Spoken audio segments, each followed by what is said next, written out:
Meantime, we turn to coronavirus coverage, and schools in California are making changes as the number of cases continue to surge. The Omicron variant is causing a big spike in infections. This is a look at how cases have been trending over the past month. You can see a dramatic increase in the past few weeks. The state added 308,000 new cases. The positivity rate is up to 22%. The number of people in the hospital with COVID has almost tripled in just a month. There are 11,000 patients statewide.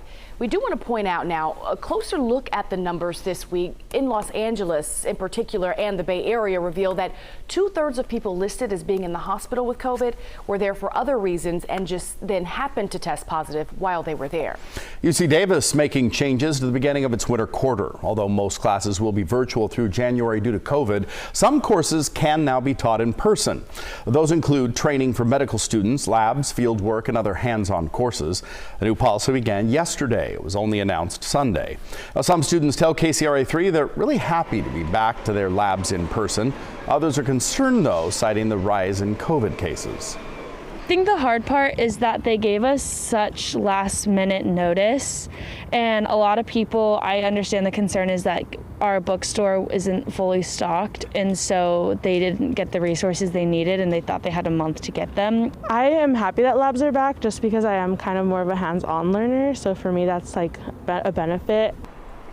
The university is warning professors to be prepared for more absent students in January due to many having to isolate. They're encouraging instructors to make accommodations for those students. The Sacramento City Unified School District is also making some changes. The district announced yesterday that for now, they won't allow non-essential events like school dances and field trips. This includes most school competitions, so that means that students can't compete in a tournament that's not part of a playoff or a final. Students are still allowed to do activities with a set group that includes athletics, music programs, and certain clubs. Well, Turlock Unified School District dealing with a surge in cases. They're working with Stanislaus health officials to increase testing and tracing. They are asking parents, please keep your kids at home if they show any symptoms or if they may have been exposed to anyone who has tested positive. COVID is also impacting nurses and doctors. This past weekend, the State Department of Health issued new guidelines saying that healthcare workers can go back to work even if they test positive. That as long as they're not showing symptoms. State Health Secretary Dr. Mark Ghaly explained why this step was needed. The policy and the update is focused on healthcare workers because of the extraordinary situation that we're in.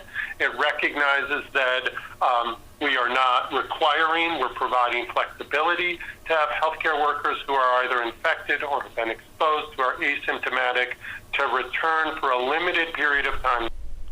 Now, those who test positive do have to wear an N95 mask. The new rules continue through February the 1st. Well, the president of the California Nurses Association says members were blindsided by the change.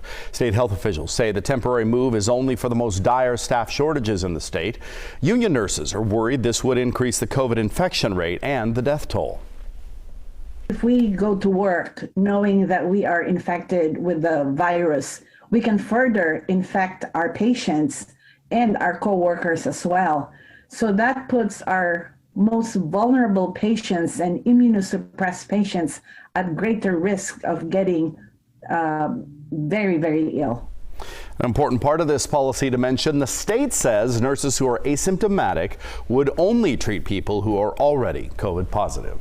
Now taking a look at the vaccination progress across the state, 71.7% of eligible Californians are fully vaccinated.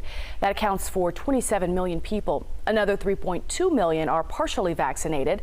10.9 million have already gotten their booster. The state says it's giving out an average of 160,000 doses every day. If you still need to get your COVID vaccine, here's some clinics that are taking part across California and Sacramento County specifically. The locations are Pasadena Elementary, Allow Family Community Development, American River College, and Liberty Towers Church. The times are right there on your screen. Walk-ins are welcome, but you can also register online.